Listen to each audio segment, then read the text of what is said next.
Hello, everyone. Welcome to the webinar. I'm Ovi Schoonover, the Operations Specialist for Reverend Consulting, and I'll be hosting this event. So before we begin, for those who may not know, Reverend is a nonprofit organization that provides tribal technical assistance on a variety of programs, including but not limited to housing and homeless services, children and youth, and elder abuse. This ranges from policy review via email to site visits. If you are interested, you can contact me at honovi@red-wind.net. That's hanovi@red-wind.net. You can also visit our website, which is red-wind.net, for additional information on services we provide, as well as upcoming events and resources, such as handouts and guidebooks that you can download. And can we go to the next slide? So, as this states, this project is supported by grant number 2017 TAAX K023, which is awarded by the Office of Violence Against Women, U.S. Department of Justice.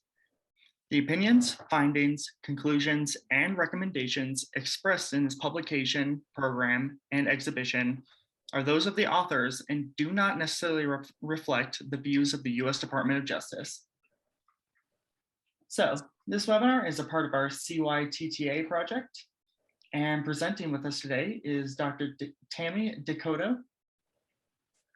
Dr. Coteau is a longstanding member of the American Psychological Association, an enrolled member of the Mandan, Hidatsa, Arikara Nation, and a descendant of the Turtle Mountain Band of the Chippewa.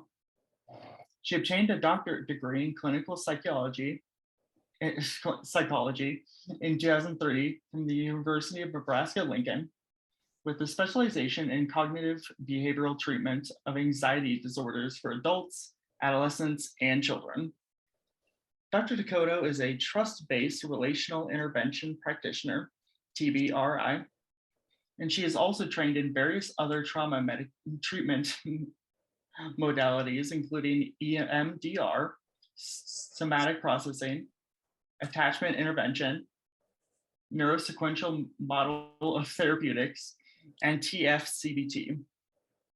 Dr. Coteau has extensive experience working with patients who suffer from complex trauma, neurodevelopmental disorders, grief, anxiety, depression, as well as suicidal thinking.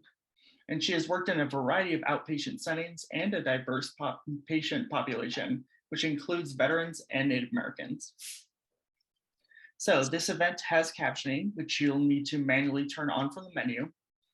If you have any questions or comments, you can put them into the chat box or the Q&A session at the bottom of your screen, or you can click the hand icon.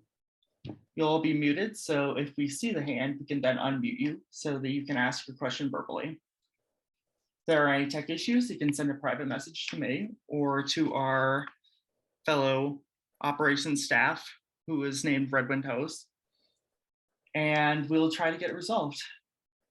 And now I will turn it over to Dr. Coteau. Thank you so much for that nice introduction. I know it's some of those definitions are kind of a handful, so I appreciate you giving it your best shot. And thanks to Red Wing Consulting for having me on today. I'm going to be talking to you about the neurodevelopmental impact of trauma on individuals and children. I understand many of you are working with children or folks in the judicial system. So I will try to stop somewhere about halfway through and see if people need clarification on some of, or have a question. And then I will leave about 15 minutes or so at the end of the presentation for a Q&A time. So you'll have time to ask questions and get some responses, get your questions answered. So I just want to start here and jump in talking about diagnoses. As many of you in your positions may have opportunities to read diagnostic reports. You're probably seeing trauma-related diagnoses, the most common of which is post-traumatic stress disorder. That's what most people are familiar with.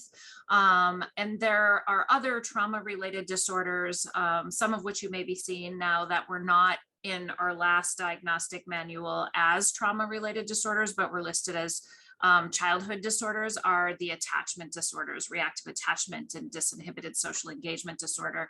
And I just want to point those two out because they were, we've moved them now into the category of trauma related disorders because now we understand better the neuroscience of trauma and how important the attachment phase and the attachment part of the brain is in the child's development, and then what happens to an individual when they do have that sort of relational trauma and don't have that part of the brain, the attachment brain, develop properly. And I'll be touching on each of those a little bit later. The point I want to make here, however, is that while we utilize these terms for diagnostic purposes and for billing insurance, in the field of trauma, we really consider trauma to be a much broader definition. In order to meet criteria for one of these diagnoses, you have to have an actual exposure to what would be considered a life-threatening event or have witnessed something that was life-threatening. And then there needs to be a certain number of symptoms in various categories in order to meet the definition for these diagnoses. However, trauma by definition really is anything that overwhelms the individual's ability to cope and which they haven't had a chance to process through, actually gets stored in the body just like trauma.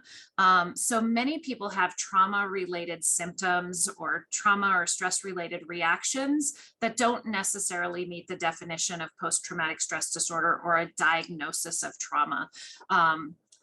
In trauma treatment terms, it doesn't really make a difference whether or not they actually meet the definition or they're just symptomatic in other ways, but not able to diagnose them as a trauma disorder. We treat them in the same way because the nervous system in the body doesn't know the difference. So when we're talking about trauma, one of the things that our clinicians are looking for when we're doing an initial intake in terms of what kinds of experiences are likely to lead to trauma are these 6 primary risk factors. And the first one is prenatal stress. We know now, and this is the stuff that many of our aunties and grandmas told us throughout our female childbearing years, is that be careful what you expose yourself to, or don't be around too much negativity or stress because your baby will be impacted by that. And we know now through our scientific studies that that is actually true, that what mom feels, baby feels. And one of the most toxic types of stress to children is to onboard children is persistent exposure to stress hormones, adrenaline, cortisol, those kinds of things. And so prenatal stress, we're asking questions about how old were you? Was it a planned pregnancy? Were you under a lot of stress? Did you have adequate social support? Did you have access to medical? Were you in a violent relationship? Those kinds of things. Because mom's exposure to a lot of stress means that baby was exposed to stress also. And the exposure to those stress hormones are actually toxic to baby's development. So if, again, we all experience stress, but stress is supposed to be there and then it's supposed to diminish after a brief period of time. But if the stress is there persistently and the exposure to those stress hormones are always there for much of the pregnancy, then that's actually toxic to baby's development and can impact their ability to regulate emotion and their development throughout their childhood. The second one is prenatal substance exposure. That's really kind of obvious. If mom's going to intake toxic substances that cross the placental barrier as drugs and alcohol do, then that's going to have a negative impact on the child. Statistically, 80% of children who are or have been in the foster care are prenatally exposed. My clinical experience is that number is probably closer to 100%. Because if you think about why children get into the foster care system, it's almost always because there is a substance abuse problem in the family system and parents are unable to safely care for their children. And so the likelihood that a child has been prenatally exposed at some level in utero is extremely high.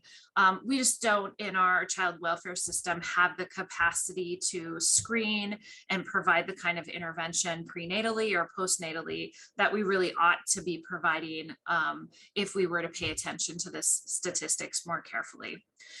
We're also looking for a history of birth trauma or early hospitalization. Either mom was hospitalized or infant was hospitalized. So birth trauma, of course, if the child is coming through the birth canal and there's some sort of loss of oxygen that can lead to damages to the brain. If there is use of forceps or suction, that can leave kind of like little skid marks or on the brain that can impact development.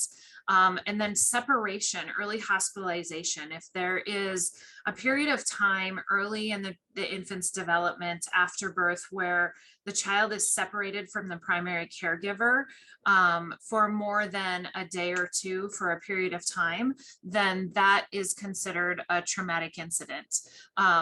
This is the early attachment research. And just to give you a little bit of background on how this research started about almost 100 years ago, maybe more like 70, 75 years ago, the individual who started this research was really interested in this population of male juvenile delinquents that seemed to have really common characteristics. And those characteristics were disorders of behavior and conduct, emotional problems with emotional regulation. So they were juvenile delinquents, they had criminal behaviors, they had really extreme emotions, and they seemed to lack empathy. And they ended up in the criminal system in adolescence and then off into the prison system later in life. And he was really interested in what is the common denominator among all these kids? What could be contributing to this presentation? And so as he began to do his research, he discovered that the common link between all of those youth were that they all had some sort of early childhood separation. Either mom died or in childbirth or was hospitalized, or maybe the infant had an injury and was hospitalized and separated. And if you remember years ago, up until probably 30 years ago, if a child was ill in the hospital, the parents could not come and visit them unless it was specifically visitation time. And so many children died in hospitals without family members at their side. And this is also the research that contributed to changing those hospital policies, because we began to understand that when parents are present, when a safe, consistent, nurturing caregiver who the child has an attachment to is present, children actually recover faster, and the rate of deaths and the length of hospitalization goes down significantly. And so this all began sort of this long history now of research on what is attachment exactly, and how is it related to brain development and child development. We also call, of course, physical abuse, sexual, emotional abuse is considered a risk factor, as is neglect. People often assume that the presence of physical abuse is much worse than the experience of neglect, and oftentimes the opposite of true, because if you think about the implicit messaging that a child receives when they're abused, the implicit messaging is usually, I don't like you. But with a child who's neglected, the implicit message is, you don't matter or you don't exist. And oftentimes that can have much longer psychological detrimental impact to the person into their later life. One of the things that people often don't understand is that kind of pre-age 6 to 8. So generally speaking, if we're say on average by about age 7, things that happen to children pre-age 7 are sort of programmed into the neurology. This is a time in their life where their neurology is developing extremely rapidly, and they're learning not just from what people say to them, but they're learning from experiences and in the environment and the messages that they're perceiving in that environment. And those things at that age then are wired, if you will, into the nervous system in a way that it tends to be unconscious. And so we call that somatically stored or unconsciously stored. And that can really drive behavior and influence a person's behavior without them understanding why they're doing what they're doing, because it's unconsciously programmed. And so part of the work that we do in trauma therapy is to work with the body to help bring what's not conscious into consciousness so that they're aware of it and can change it. And then, of course, traumatic incidents, violence, disaster, multiple separations, traumatic separations, losses, or multiple foster placements are also considered traumatic incidents. We really have to think carefully about that last one, because even though in our foster care system and child welfare, there is a need to move children, it is also the case that as many times as we move a child and disrupt a placement, we create yet another trauma. And so minimizing moves and minimizing disruptions. So, you know, one of the recommendations I often make is if you have to move the child, try to maintain as many consistent environments and as many attachments as possible. So if we can keep a child in their community, in their school system, if we can keep them connected to their friends, if we can keep them connected to extended family members or other important people in their life, they're less likely to have long-lasting trauma from that move.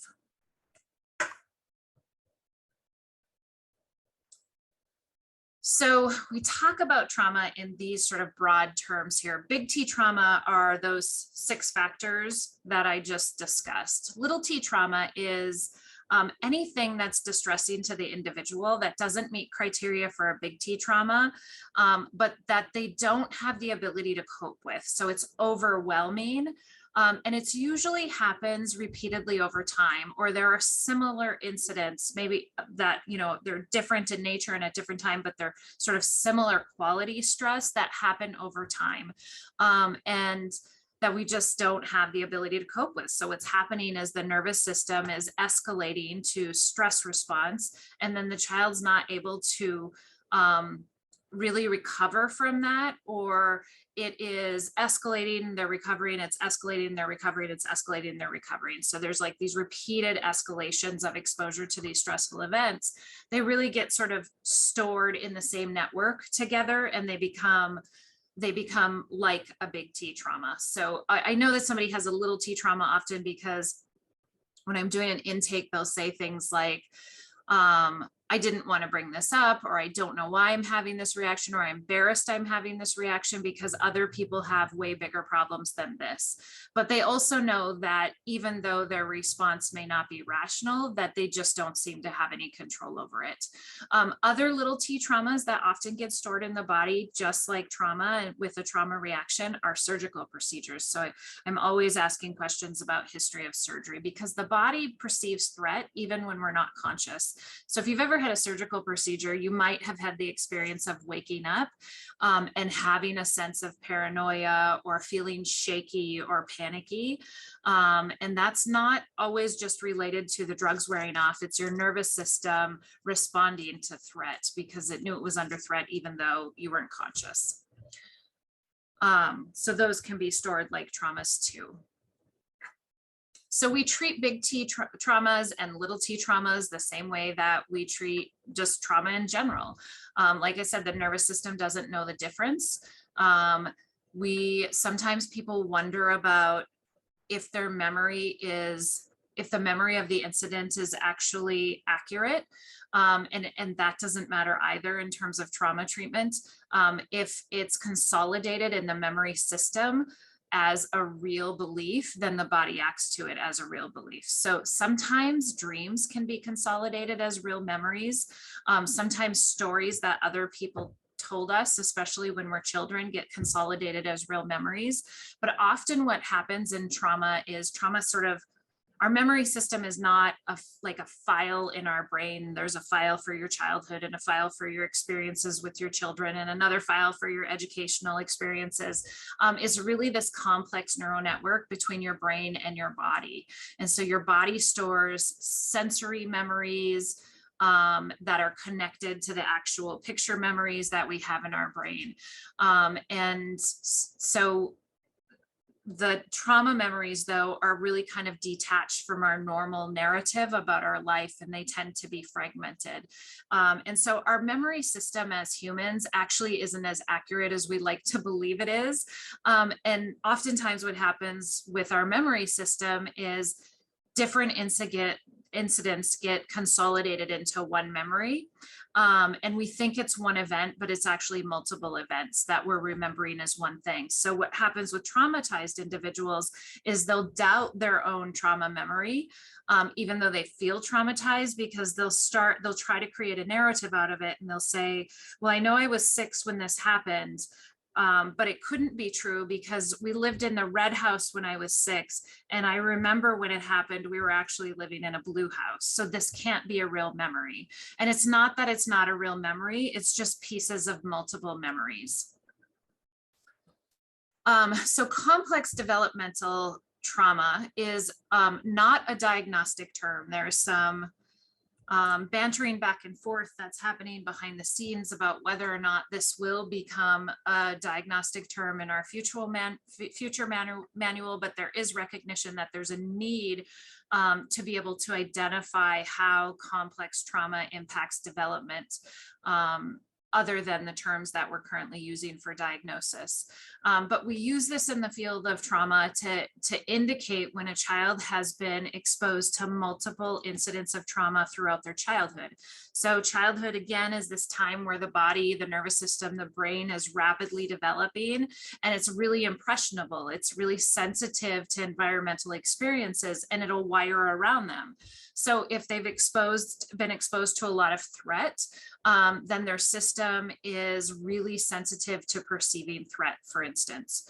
And every time there is a traumatic incident, there is an impact, and sort of if it's a negative trauma, then there's a negative impact to the brain and the nervous system and the child's development. So say a child has something happen at 2, and then again at 6, and then again at 8. And these are different periods of time where a specific area of the brain is developing, and each of those areas then are impacted. So with complex developmental trauma, what happens is you get a global developmental impact. If a person has one traumatic situation in adulthood, an assault, then they could meet criteria for post-traumatic stress disorder, and they'll have a psychological reaction and a somatic, right, because it's in our system, but they'll have a psychological diagnosis, and they'll respond to a mental health intervention. And that probably is all, mental health interventions are probably all that's necessary to treat that individual. A child who has had multiple traumas throughout their life now has negative impact to development. And all areas of the brain are most likely impacted, which means that while psychological intervention is necessary, part of the treatment, they actually need supports in all areas of development to help them recover and have optimal success in life. So what are those areas of development? Well, speech and language, cognitive, educational, social, emotional, all of those areas need to be supported because they've got trauma impact to all those areas. So think about complex developmental trauma is broad impact, which means is global impact, which means we need broad treatment, that just going to mental health alone isn't enough for these individuals. We got to call in speech pathology, occupational therapy, sometimes PT, probably psychiatry. We probably need them on an IEP or a 504 plan at school. They probably need, maybe a social skills group or some other kinds of supports. And so really that interprofessional collaboration and interagency collaboration is really important for people who've been exposed to trauma kind of persistently and repeatedly throughout their childhood. Relational trauma is often happens in childhood because In childhood, again, the brain is developing to understand how to navigate relationships and the meaning of relationships, and how to understand relationships. And the body's nervous system is developed to be able to respond to threat in a protective way, right? So we have the survival mode that we go into if we have something happens that frightens us, and the signal goes into our body and tells us to fight, flight, or freeze. And so relational trauma means that somebody who was supposed to keep the child safe was not a safe person.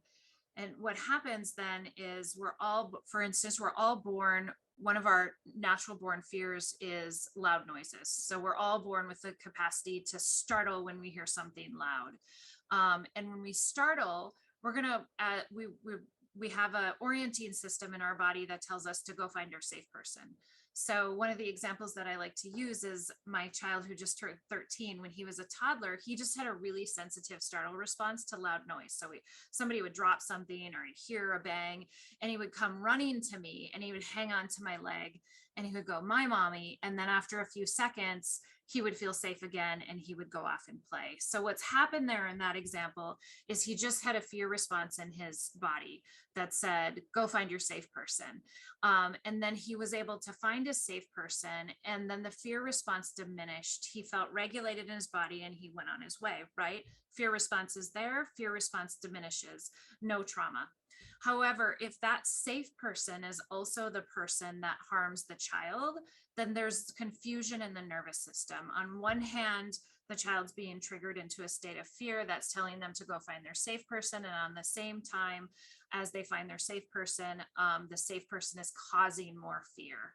And so what happens then is the trauma trigger for individuals with relational trauma becomes relationships, especially relationships that suggest or cause vulnerability. So individuals who have authority over the person with trauma, where they have to relinquish some sort of control, parenting relationships, teachers, or individuals where they experience emotional vulnerability, such as in romantic or relationships or close friendships. Those are the most likely to trigger a fear response. So people with relational trauma are wired for social connection and want human relationship just like anybody else. But as they begin to feel vulnerable, they get more and more of that stress response in their body that tells them to fight, flight, or freeze. And so they're getting a message in their body that literally says, "You're not safe, protect yourself."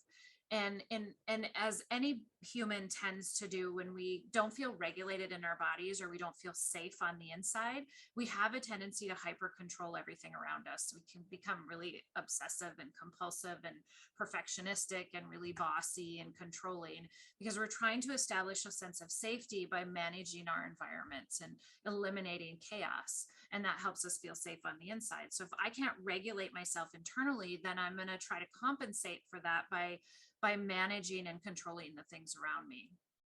So with relational trauma, what happens is the person cannot establish a feeling of safety in relationships in which they feel vulnerable. And the closer they get, the more vulnerable and the more frightened they feel inside their body. This isn't a conscious thing. And so then they become controlling of the other person. What they're doing is they're trying to establish relational safety by hyper controlling the other person. And then this can reach a level, of course, of lying, manipulation, force, and even abuse. So this is also important to note because the pillar, sort of the central pillar, the foundation of trauma-informed strategies are safety and relationships. And so by establishing safety and relationships, we're reteaching the brain and the nervous system that relationships are okay. We're preventing further trauma. We're preventing from that going into that place in their brain where they're no longer in control and rational. And so we're helping contribute to their healing. So all trauma-informed strategies prioritize relational safety first and foremost. And then, of course, historical or transgenerational, intergenerational trauma are terms that can be used interchangeably. Historical trauma refers to the genocidal policies that were utilized to eliminate a group of people. So in the United States, that is often used to refer to American Indians, Native Americans. Sometimes people have the belief that that was a long time ago, or it wasn't genocide, or, you know, it was a war and the Indian people lost it, and so you guys need to move on.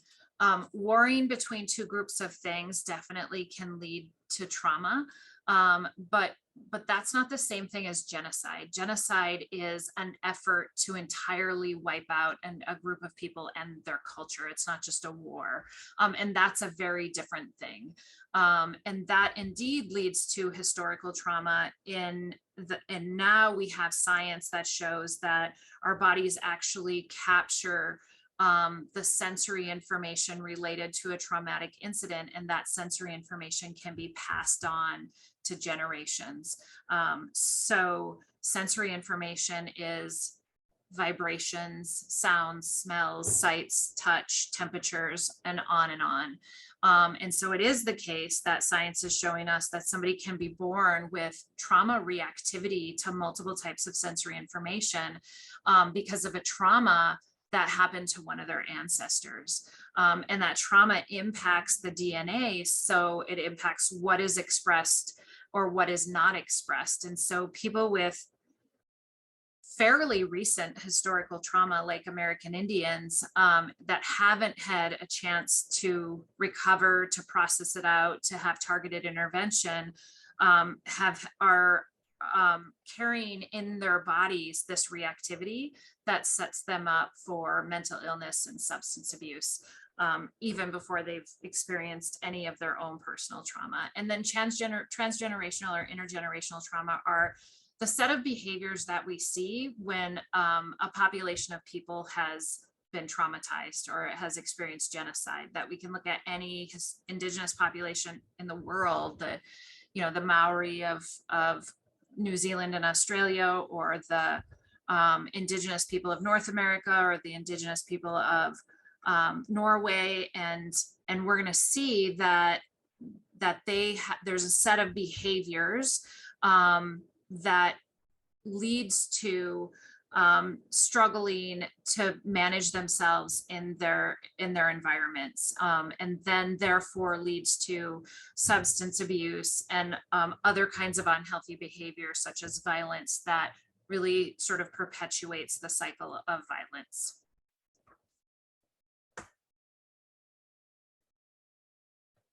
Let me just stop my share real quick and see if anybody has a question or needs clarification at this point.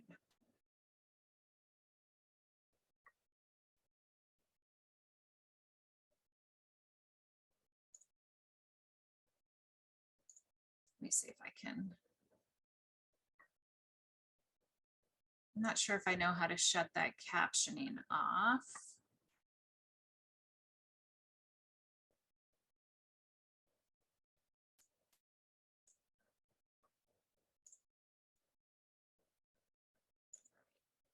Okay, if there aren't any questions at this point, then I will continue with my screen share.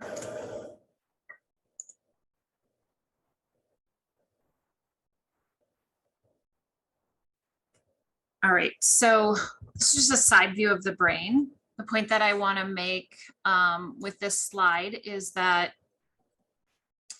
the brain has different areas that are responsible for different types of functions. So the dark blue portion at the back of the brain, the occipital lobe, is primarily responsible for sight. The purple part of the brain at the frontal lobe is responsible for self-control, inhibition, planning and organization. And the red at the bottom is responsible for balance and coordination. And then the green-red brainstem is responsible for involuntary functions in our body and is where our survival brain is. And so what we understand now about the brain is the brain has this amazing capacity to heal itself, especially during childhood. And so if one of those functions is lost because there's damage to that part of the brain has the ability to restore that function, or it can rewire it to another part of the brain.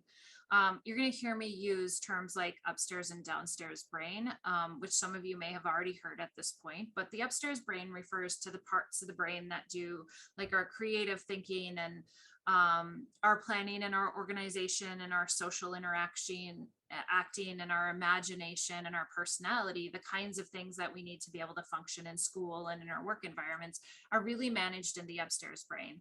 And the downstairs parts of the brain manage the survival response. And so when I'm referring to the downstairs part of the brain, I'm referring to that more primitive part of the brain that develops first, and that is responsible for our fight, flight, or freeze reactions.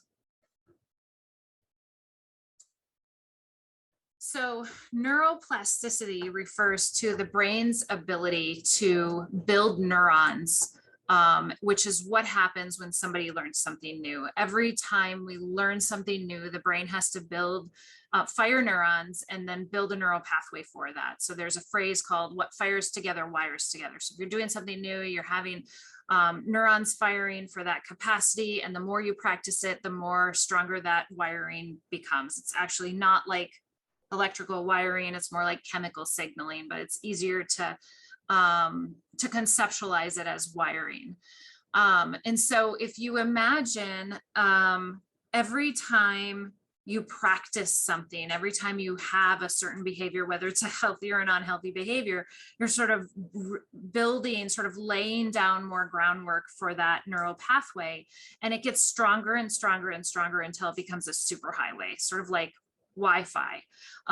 The information travels automatically and really, really quickly. It becomes the path of least resistance until it's actually there's synapse development. And when there's synapse development, then it's motor memory. You can do something without being fully conscious of doing it. And so I like to say, think of your body as your unconscious or subconscious and brain, and then think of your brain, your head and your brain as your conscious brain. And when something is motor memory, it's a memory that's become part of the neural network in our body, and we don't have to be fully conscious to do it. So the more times that we travel down that, the more times we practice something, the quicker and more easily it becomes to do that thing until we're not even conscious of what we're doing. Think about that in terms of just maladaptive behaviors of some of the people that you work with. Lying, for instance. We see a lot of children that just repetitively lie, and they lie when they get punished, and they lie anyway, and they just keep lying. And so what is happening there in the nervous system is that in their prior environment, lying was what they did to keep themselves safe. So they would experience stress. Maybe they were being confronted or, threatened with punishment of some sort for doing something. And if they learned that if they told a lie, then they wouldn't get punished. So the nervous system learns that the best way to get to safety is to lie. If you do that enough time, that becomes an unconscious response. The nervous system on its own, without the brain being fully aware, will experience stress and automatically respond with lying behavior. And we could take any kind of behavior and use it, plug it into this example. And so now we fast forward and the child is in a different safe environment, and they're confronted about something, they're automatically going to lie. And we're going to say, why did you lie? And they're going to go, I don't know. And then they're going to be able to tell you why they shouldn't lie, what they should do instead. And the next time they're presented with stress, they're going to lie, because that's the neural pathway that they have for it. And it's an unconscious reaction. And so whether it be, drinking or smoking or some other kind of behavior or aggression, this can happen in all sorts of ways. And so the way that we undo that is to teach the individual a new behavior. And we don't The nervous system doesn't learn new behaviors by us talking to the person. So if I tell the child, this is what you're supposed to do, they can cognitively understand that, but the body doesn't know it. So the body has to learn it, and the body learns it through movement, through practice, through experience.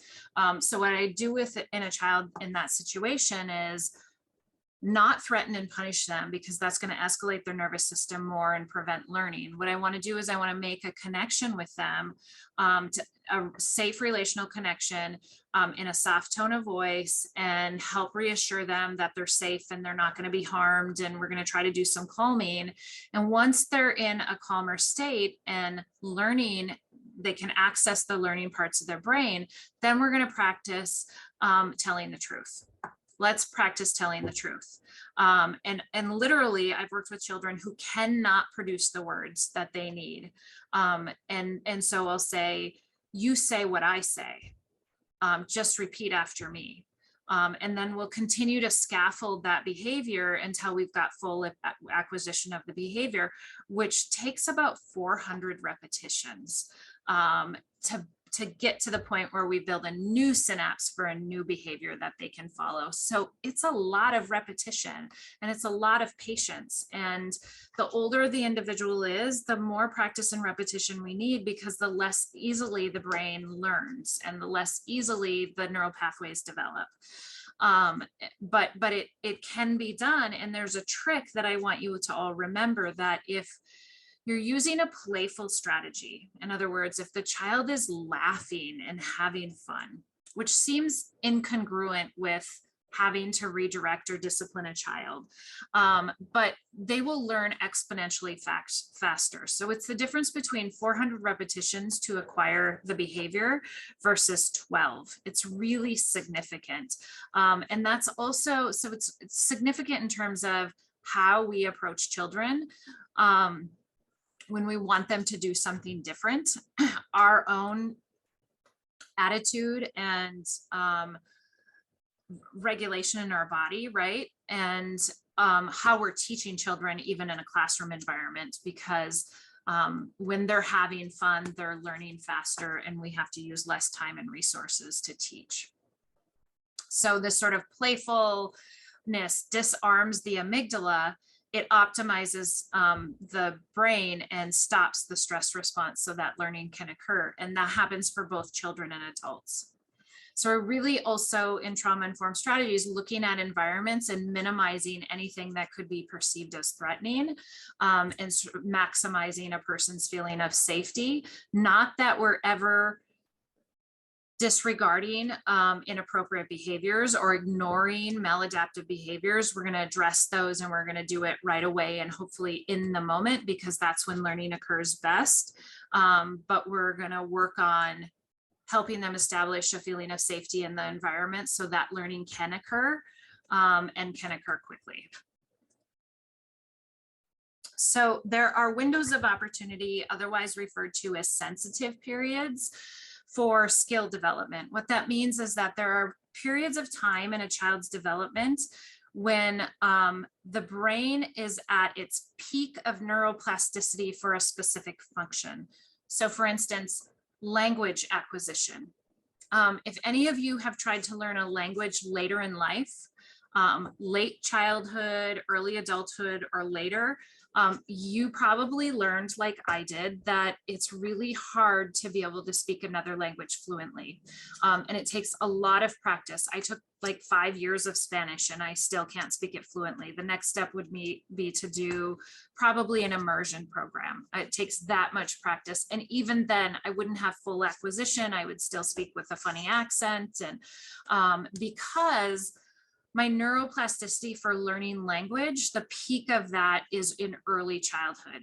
So you can learn something outside of that window of opportunity, but it takes a lot more practice, and you probably won't fully acquire this skill. So there are sensitive periods of development for all of our developmental capacities. I'm going to show you a slide in a second, but let me also say that the brain develops from the bottom up. So we talked about upstairs and downstairs brain. Downstairs brain develops first. So when an infant is born, the neurons that are firing and wiring together are mostly in the downstairs brain. They're the reflexive functions. So when an infant's born, what can they do? They really can't do anything on their own, and they're not really conscious of anything because those parts of the brain haven't developed yet. The parts of the brain that are well developed are the things that control involuntary functions. So their body is working and alive. And so they have reflexes to respond to their environment that keep them safe and alive. And so they have all these reflexes, but very quickly those reflexes start to fade as they develop capacity first for motor development. And then the next part of the brain is sort of like attachment, social emotional functioning. And then we get up into the higher components of the brain that have to do with higher level thinking and reasoning. And those develop last. So brain development is rapid through about age 8, super rapid. The peak of neuroplasticity is about 1.5 years.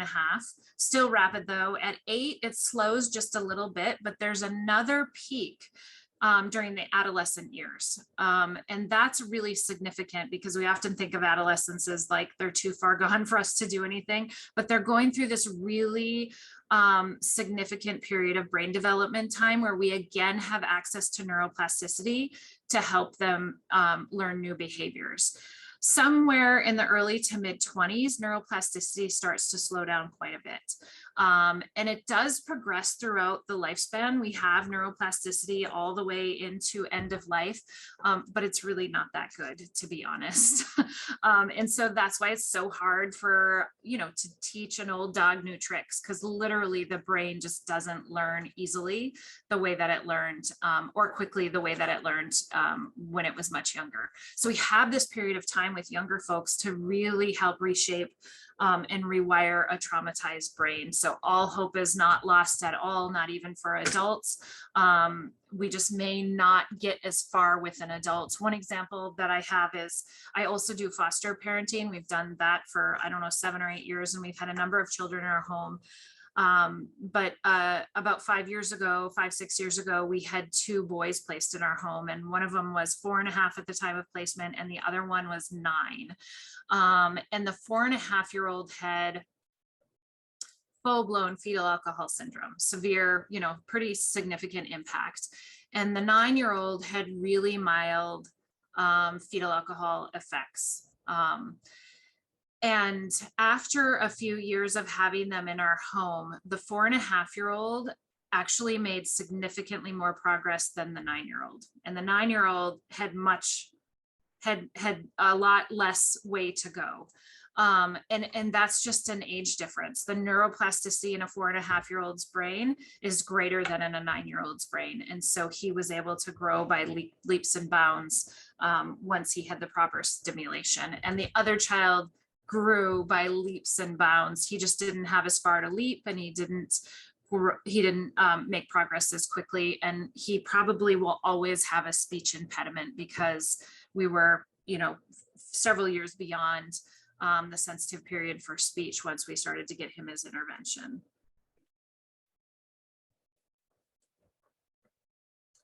All right, so back to that critical period of time. What you see on the left-hand column is the 4 basic brain regions. The brain is a lot more complex than this, but it's easy to kind of break it down into these 4 components for discussion.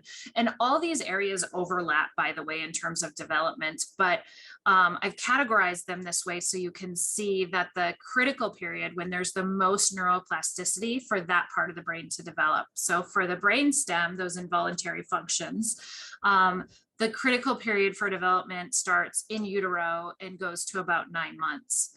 And for the next part of the brain, the diencephalon, the critical period is about 6 months to 2 years. That's when motor development is at its peak of development. And then social emotional functioning, mood regulation, about 1 to 4 years. And then that thinking, planning, reasoning, those upper level, higher level thinking skills that we need to function in school, that sensitive period is about 3 to 6 years. So the brain neuroplasticity, the height of it really occurs by age 6 or before. And so what does that say about our kiddos entering kindergarten and first grade at 5 and 6 years? That we're already, for most of those kids, almost beyond the peak of neuroplasticity. And so if we're working in school systems or working with children that are above age 6, that have a high rate of, the population has a high rate of trauma, then those agencies need a lot of resources to help these kids, because now we're talking about complex developmental trauma. And so we have that global impact and they need broad intervention. The longer and more severe trauma is, the lengthier and more intensive the treatment needs to be. If you look under the experiences needed column, the second from the right, those are really the basic types of stimulation that the brain needs during that critical period of time in order for it to develop. So it needs rhythmic pattern input, and it needs engaged and really attuned safe caregiving. So rhythmic pattern input for a newborn infant is like rocking, humming, lullabies, the sound of the heartbeat in utero, the things that we would naturally expose an infant to in a healthy caregiving environment.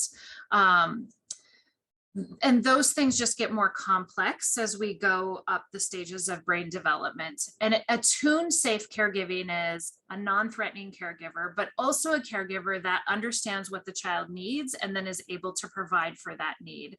So sometimes we have safe caregivers that are not attuned. And that doesn't create the kind of severe trauma to the brain, but it can definitely create deficits, particularly in social emotional functioning. We can see impact at a lesser level.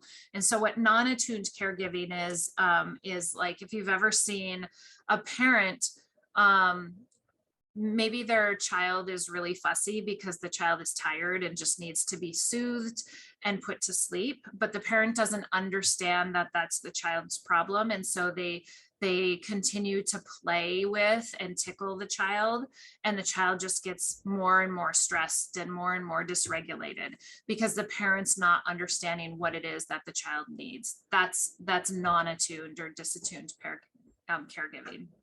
So each of these parts of the brain needs this rhythmic patterned input and safe attuned caregiving. And this is like body movement, music, stimulation, narratives, stories, playing games together, putting puzzles together, letting kids run, jump, and play. And that all seems pretty basic, but for those of you who have worked in child welfare, you know that so often it is the case that those kinds of nurturing experiences are not available to children. I more and more work with young children, like toddler, 3-4 years old, that have not been exposed to play and have not had an environment where they're able to run and play and climb, or really even explore the environment with curiosity or play with toys. And they mostly sit and watch TV or contained to something, contained to a small room, contained to a high chair. And the types of developmental impact that those kids suffer are really, really significant. I've worked with children as old as 5-6 years old that we've had to do tummy time with, like you would with a small infant, because their muscle structure is so underdeveloped from lack of play. And so all of these things impact brain development as well.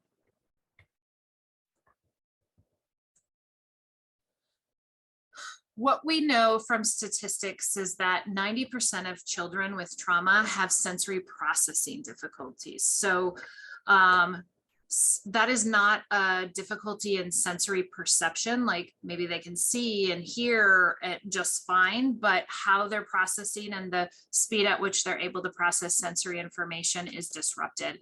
90% is really high. So 100% of the time, when I diagnose a child with trauma, I make a referral to occupational therapy, because we want to start as early as possible in impacting that child and stimulating those areas of the brain so that they can grow and start to recover. So sensory processing is like even if you're just like observing what's in your environment right now, you probably can hear something, your body's sensing temperature, you might have a taste in your mouth, your body is sensing balance in your chair. And if the chair leg were to break, before you were conscious of what you were doing or what was happening, your body would sense that it was not balanced and it would make an effort to rebalance itself. So you probably careen forward or grab onto something, and that would just be a reflex. But if you had a sensory processing delay or a disruption in the brain, because of trauma, then you probably wouldn't be able to respond to that properly or at all. So if your chair leg broke, you wouldn't catch yourself and you would fall and get hurt. With children with trauma, I see them fall a lot. And then when they fall, they don't have the ability to put their hands out and catch themselves. So they fall flat on their face because their body can't respond to the sensory input at all or quickly enough. Lots of what we see as bad behavior in children is not at all a behavioral issue. It is a sensory processing issue. And if you don't know the difference, then assume it's sensory before you assume it's behavior. So if you can't respond to something in a timely manner or properly at all, then the child will give the wrong response. And so maybe they've been given an instruction at school and they can't process quickly enough what they're supposed to do. And so they do something different, or they stall and they don't respond, or they don't respond quickly, or they get frustrated because they're sort of stuck with all this information, this traffic jam in their brain, and then they'll have an emotional outburst. And so sensory processing problems almost always look like bad behavior, and they're not. And if we treat them like bad behavior, we actually do more harm. So this is also the reason why we're seeing so much of a sensory milieu, like in the classroom, or having sensory milieu, even in a judicial setting, allowing children modular seating, allowing people to move, allowing fidgets, doing sensory breaks, because not only is it helping to rebuild that child's brain, but it's helping to keep them regulated in their nervous system so that they're less likely to disrupt when we have a sensory rich environment. So I'm just going to take you a minute to show you this couple minutes little clip. This is Dr. Ben Carson, who ran for president a few times ago, but he's also, you might not know, he's also a really brilliant neuroscientist. And this is just a fun little clip where he is talking about how sensory processing works. So if you think about children who have had complex trauma, or adults who have suffered complex trauma as children, and we have global impairment in the brain, then all of those systems that he's referring to are impacted, or many of them are impacted. And the process, the information can't get where it needs to go quickly or at all. It's disrupted. And so then the individual can't give the appropriate response, or can't give the appropriate response in a timely manner.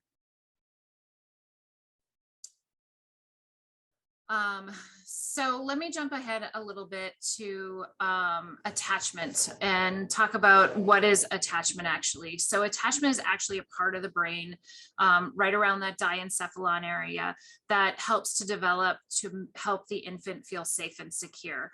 So when the caregiver is safe and attuned and nurturing, they know how, they're empathetic, they provide rhythmic feedback, baby cries, they pick baby up, they soothe baby. They are calm in their own bodies, because infants and young children are very attuned to the nervous system of their caregivers. So if the caregiver is dysregulated, the child will have trouble calming. Infants and young children cannot calm themselves. They don't have the capacity in their nervous system. They learn it by being calmed. So how it's like, first I calm infant learns to calm themselves, then they have the capacity to calm others. First, I empathize with infant learns to empathize with self, so that the individual knows how to empathize with other people. If that process isn't available to them, then those capacities don't develop. So this is really the basis for all future relationships, how they're going to be able to manage stress in their environment, to self-regulate, to understand themselves, to develop their own self-concept, and to make meaning of their life. So this is really an important part of the brain. And I'm a huge component of building safe attachments for children in foster care, and then putting our resources into maintaining those attachments. And if a move has to be made, that we very carefully consider the developmental age and needs of the child, their history of trauma, and that we do what's called a therapeutic transition. That takes more time, it takes more resources, but it's a lot safer. Unfortunately, most of my recommendations get ignored. I don't know if it's, I don't know why. I assume we just don't have enough knowledgeable social workers in the field, or enough resources for social workers to be able to put that time and energy into those children. The part of the brain that manages memory tends to be impacted in people with trauma. And so if you're working with individuals in trauma, know that is really common. And it can be variable. The memory system can work better at some times, particularly when somebody's calm, and then not work well when we're stressed. That happens to anybody. We can't remember simple things when we're under a lot of stress or we're in a state of panic.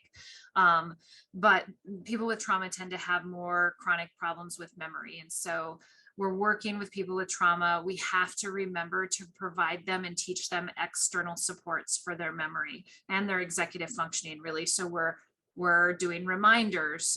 We're teaching them how to use calendars.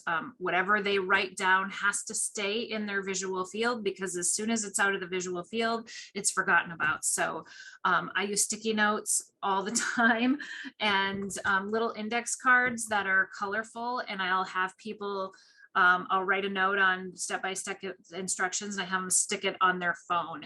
And then we talk about, when you get home or in your car, where is this going? Because it has to stay in your visual field or you're going to forget. It has to go on the mirror. It needs to go on your front door. It needs to stay on your phone. It has to go on your dashboard in order to remember it. I expect people with trauma to ask the same question over, and I'm going to answer it just as calmly as I did the first time. And so, really helping them support the deficits in their memory system is important.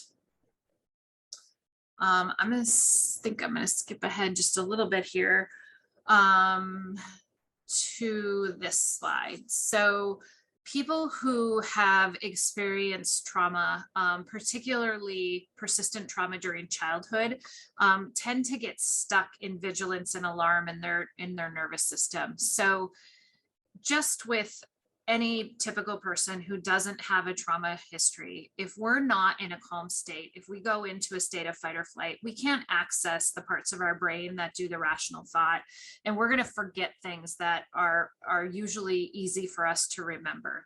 And then once we calm ourselves back down and we're in a calm state again, then all of those things that we forgot are now accessible to us. That's just how the brain and the body work together. It's sort of like all the energy has to go into survival mode, and there's not enough left for us to be in this upstairs part of our brain, and the downstairs part of the brain is on fire trying to protect us.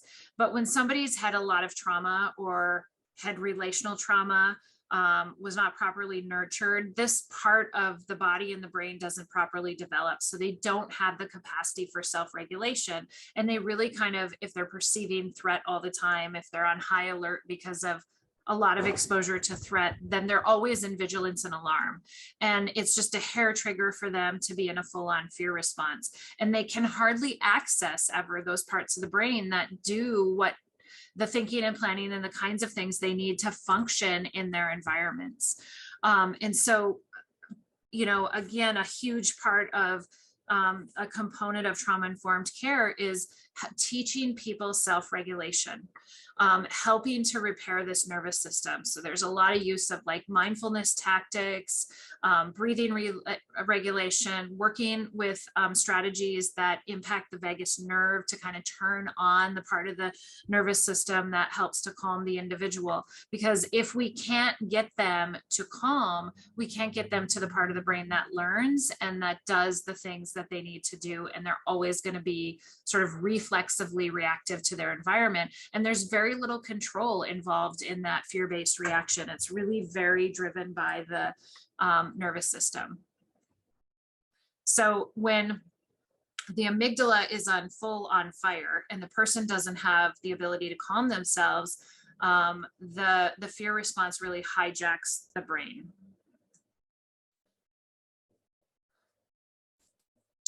So I want to talk a little bit more about this nervous system in the body, because there are three basic components that I want to talk about today that help with our survival system. So I had talked earlier about this area of the body that tells us to go find our safe person. So we perceive threat, whether it's real or not, the brain perceives threat.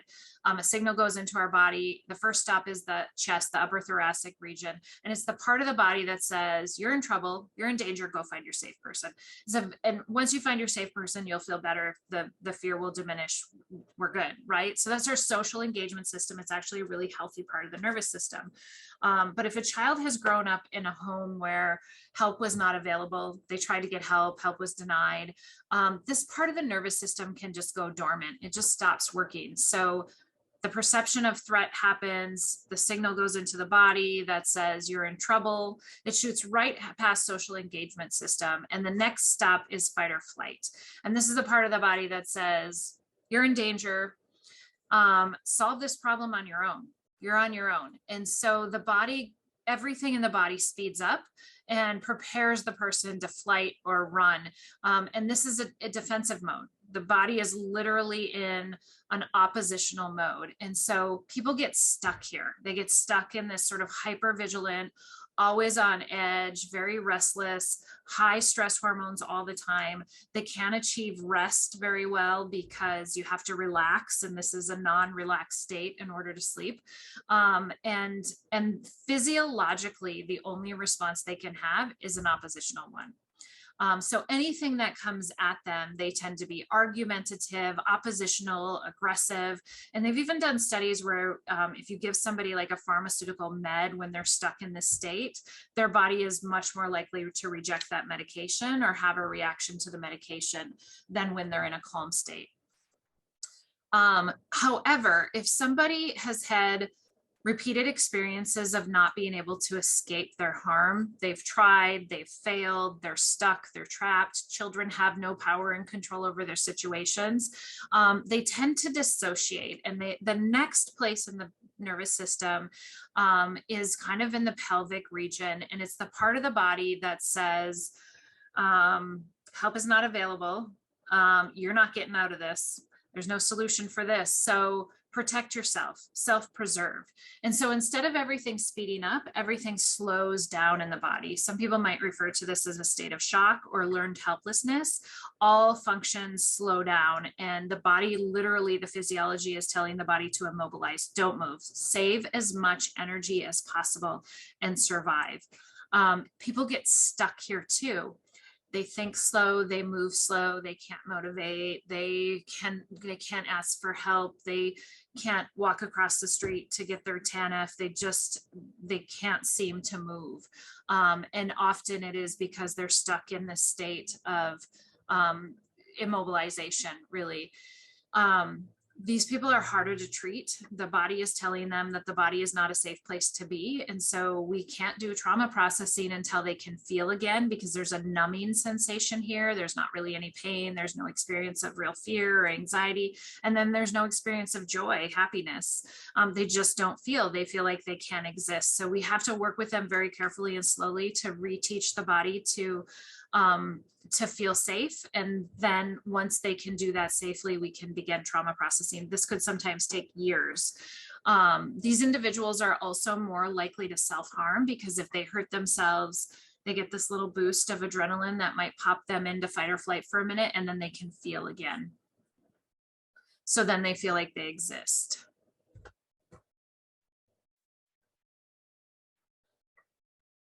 So this idea that like the genocide, the historical trauma was, 100, 200, 300 years ago, it's in the past, just get over it. It just doesn't add up in the research. It's not how trauma works. Trauma stores in the body, and it stays in the body until we get a chance to process it out, not just cognitively, but somatically. Not everybody who's exposed to trauma gets traumatized. Some people have resiliency factors built into their environment. They have the kinds of relationships that help them build resiliency. They have perhaps just genetically are a little bit more resilient in their nervous system. Other people have different kinds of nervous systems.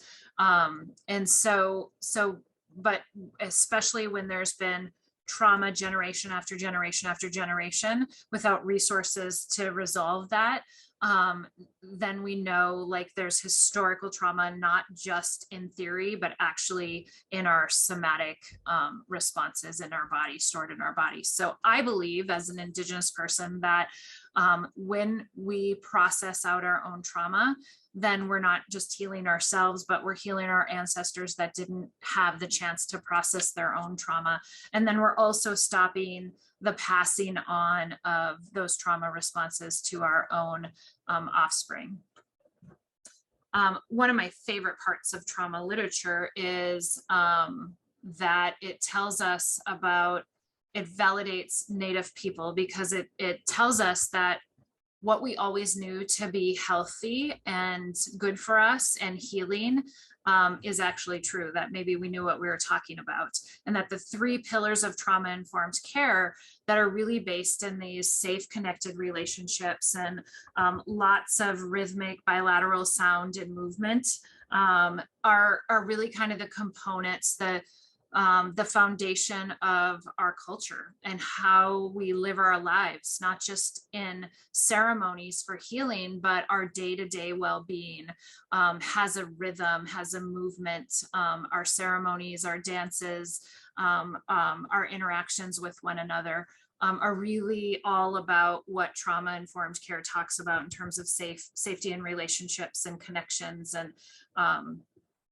and are very healing. So now the trauma literature is actually pointing to Indigenous practices of all kinds as methods for healing trauma. And so I think that's validating and empowering to Indigenous people. So let me go ahead and stop there, and let me see if the attendees have any questions.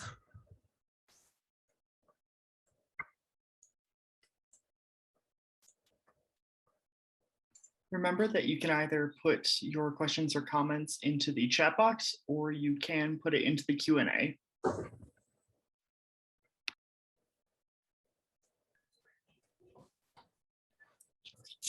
I'm just going to quick say something, Dr. Coteau. One, that was a wonderful presentation. Thank you so much. As always, you did a great job. Some of the things that, just listening to you, as you said before, first of all, our neuroelasticity isn't working all the time. That's why we're not listening. We're doing our best because you did such a great job. And I'm going to rewatch this presentation again because I want the information to stick. But I feel like a lot of us in this work, one, we're busy with work, right? And we're trying to catch up to all this information. And then we're trying to also bring in our own traditional teachings with that. And I love that you incorporated that into your presentation today. So thank you so much for that. Also, I just wanted to say, I didn't know that, I think it's also validating, you had mentioned that memories, whether they are real or not real, doesn't matter, that we are just there supporting our survivors and our victims of trauma, because to them it feels real. So it doesn't matter if they dreamt about it or if they know the facts exactly as they happened. It's just important that we validate them. And that is so true. So thank you again for that. And also, I thought it was really great, the information that you shared about play with kids and how they learn so much faster with play, that there's a difference of times of repetition versus 12 when we are getting them to laugh and play and rewarding them in a good way. And I think that our ancestors also knew that because they took the time daily to talk and teach with our kids, and they really use that foundation of learn with me, not I'm not just going to tell you how to do this and figure it out. It was walk with me. I will show you the way, and we will do this over and over until you get it in a calming, satisfying way. And I just want to thank you again for your information sharing. And I don't have any questions at this time, but you just did a great job. So thank you. Thank you. Somebody asked in the chat for some references, so I will just type them in there.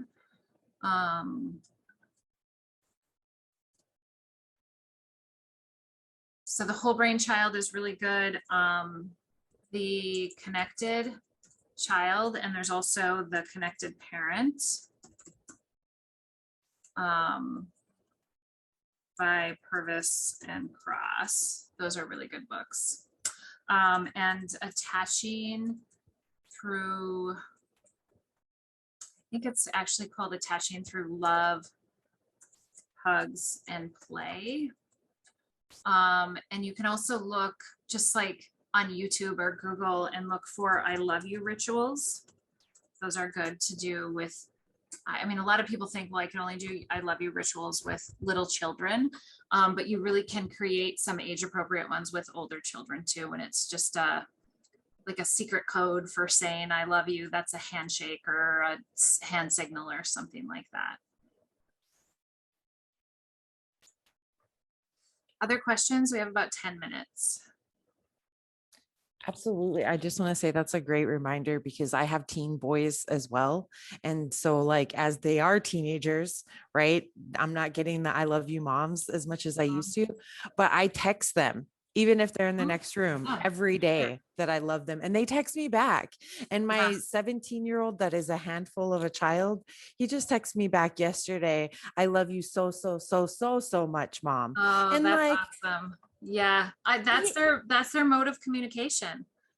Yeah. And like, yeah, exactly. So I just want to encourage you out there, and you might not get that day one. Like I just started this with them in the last 2 years, that I try to purposely text them every day, because it's hard when you live with them. So you see them anyways. So you don't think that you need to text them, but that's their way of communicating. So I'm always on people like, text your kids, even if it's not your love language, it's theirs. So yeah, good reminder.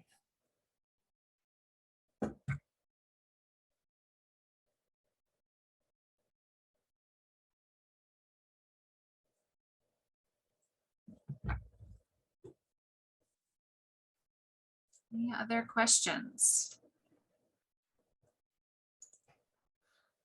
All right. Well, thank you all so much for your attention today. I appreciate the opportunity to present. I know that there's probably not a lot of questions today. I just want to remind everybody that we will provide Dr. Coteau's email. So if anyone thinks of anything or wants to reach out to Redwind later, we can help you connect with Dr. Coteau. I know that was a lot of information, like I said, but you did such a great job explaining it. That could also be why there isn't a lot of questions. I mean, it was a really great presentation, and feel free to come back another time, guys, and watch it again, because I know I'm going to. There was just a lot of good stuff in there. So if you think of anything later, please connect with us or Dr. Coteau, and thank you so much again. Thank you, guys. Have a great afternoon. Thank you, Dr. Coteau. So before we end the session, I want to let you all know that there will be an eval popping up once Zoom closes. We'd love to hear what you thought, so if you're able to fill that out, we'd very much appreciate it. Coming up next in the series is Positive Indigenous Parenting, which is on 5/17/22. So that is May 17th, 2022. And Indigenous Mindfulness as an Intervention Tool for Native American Youth, which is on May 19th, 2022. And both of those will also be at 1 p.m. Mountain Standard Time, just like this one. As a reminder, this webinar was recorded and will be uploaded onto Redwind's YouTube channel within the next few days. You can also find previous recordings there if you are interested. And in closing, I'd like to thank our presenter, I'd like to thank our captioner, and I'd like to thank all of you for joining us. I hope you all have a wonderful rest of your day. I hope you all stay safe, and I hope to see you all at the next webinar.